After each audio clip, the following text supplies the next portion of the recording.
Ricky Stenhouse Jr. is enjoying a breakout season in the NASCAR Monster Energy Cup Series thanks in part to wins at Daytona and Talladega, earning him a spot in the playoffs for the first time. The wins were Roush Fenway Racing's first since June 22, 2014, when Carl Edwards won at Sonoma. Like Edwards, those days appeared to be gone for the Ford Racing team until a hot start to the 2017 season propelled Stenhouse to victory lane in May at Talladega. In an exclusive interview with Omnisport, Stenhouse shared his thoughts on Sunday's opening race in the round of 12, Roush Fenway Racing's improvements, protests connected to the national anthem, the future of NASCAR without Dale Earnhardt Jr., possible sexism in the sport and more. Entering the round of 12, what is your focus, winning or staying ahead of other playoff drivers? We've looked at it a couple different ways this week. We've been to Charlotte, Talladega and Kansas already this year, so we looked at our finishes and obviously our win at Talladega would advance us to the next round, but we took that out and just used the point system and it would have us transferring to the next round if everyone had the same finishes as they did in the first two races this year. We know, looking at it that way, that we are capable of making it to the next round, but we have to make less mistakes than we did in the first round.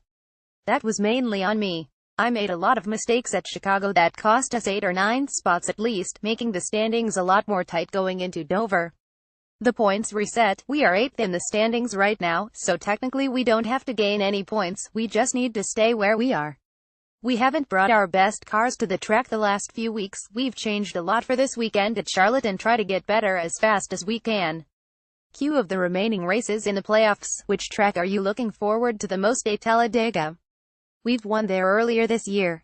It's a wild card race. We can really make up a lot of points in this round or we can fall behind.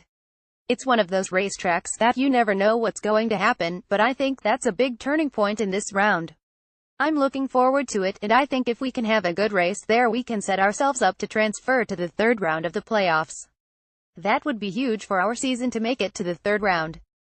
Before your win at Talladega this season, Roush Fenway Racing's last win was in June 2014 with Carl Edwards. 2015 was a down year, 2016 was a bit better, and this season you and teammate Trevor Bayne are making some noise. What has changed with the team? Hard work. This sport isn't easy to come back when you have fallen behind, and it takes time. I would say that is the biggest thing for us, just taking time. We have all worked really hard. You start moving people around in different parts of the company to get the most out of everybody. I think finally that is starting to pay off. We still have a long ways to go, but this season, Trevor and I have picked up our performance, but we are still not happy with our performances at the same time. We started the season strong, and it looked like we were going to have a really solid year, but then we kind of tapered off there towards the end of the summer and now we are trying to catch back up from that. We are a little disappointed in that, but over the past 3 years, we have been working hard and I think it's time to get where we want to be.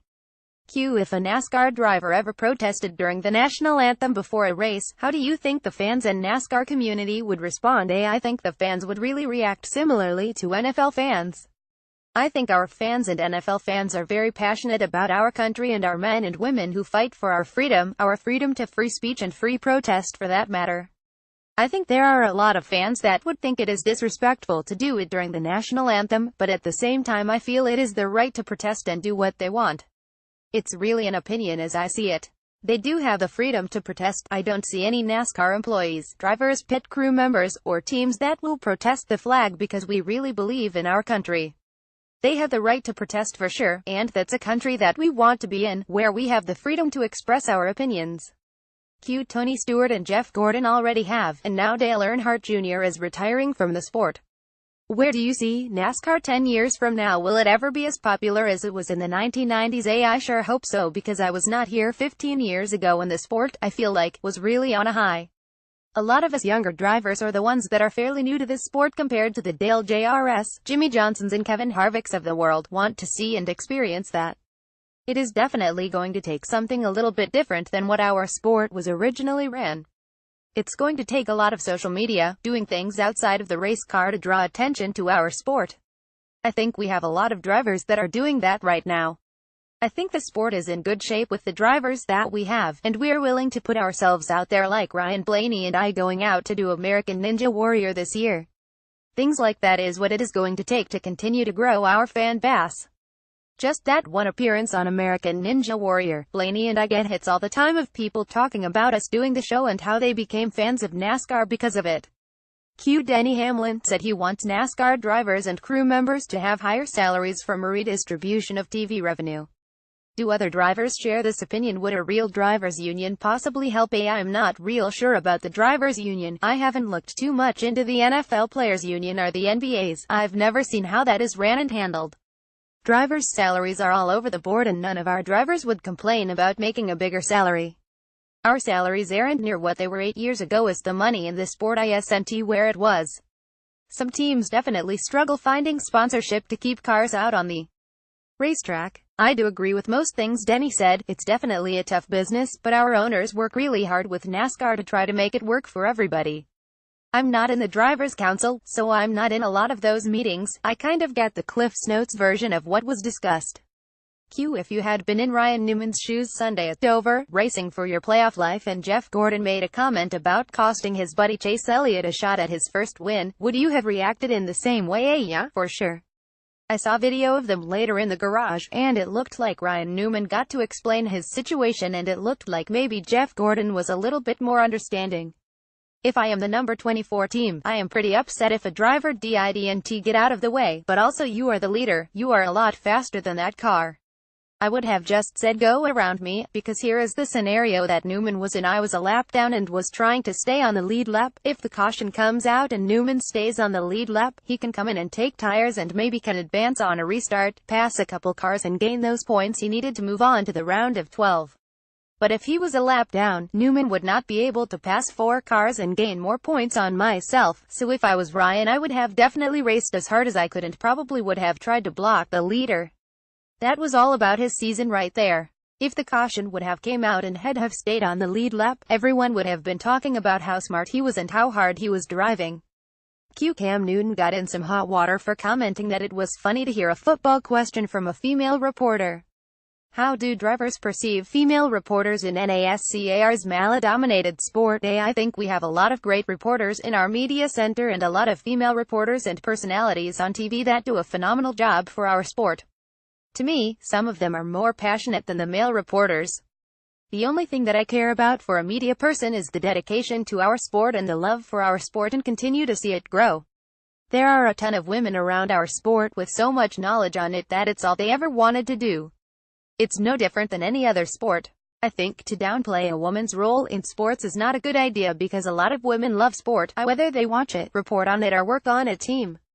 How does Danica Patrick handle possible sexism in and around NASCAR? I think that Danica has dealt with that throughout her whole racing career. There are drivers that get mad if she is faster and is going to piss them. I think they race her harder, and I see it throughout the weekend. She is very aware of it and is like, hey, I don't want anyone to pass me on the racetrack, so I really don't care about what anyone else thinks. I look at what she does in a race car and I think she performs at a high level. Getting in our cars is not something that is easy to do. Heck, there are a lot of weekends that she is faster than I am and it's awesome. I think it shows that she's got the talent to do this sport, and she has set a great example for a lot of young women in auto racing. There are a lot of people that look up to her, and so many girls that race go-karts that come up and talk to her throughout the weekend. They want to be just like her, and I think that it's awesome. Thanks to Sunny D in the Race with Ricky experience, a lucky fan will be attending her very first NASCAR race Sunday at Charlotte. What do you hope her and any first-time NASCAR attendees will take away from this weekend? For one, it's going to be nice to race go-karts with her and her friends. I think a lot of people go to other sporting events and don't really get to hang out with athletes. In NASCAR, we pride ourselves on being accessible to fans.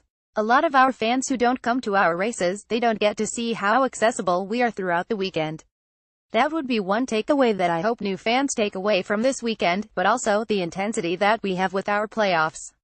We are just as intense as all the other sports in their playoffs. The level of racing we have throughout the whole year is pretty high, and I want them to see that and enjoy. All of our fans are passionate and each driver that they want to cheer for is really respectful of all the other drivers. It's a really cool sport to be around.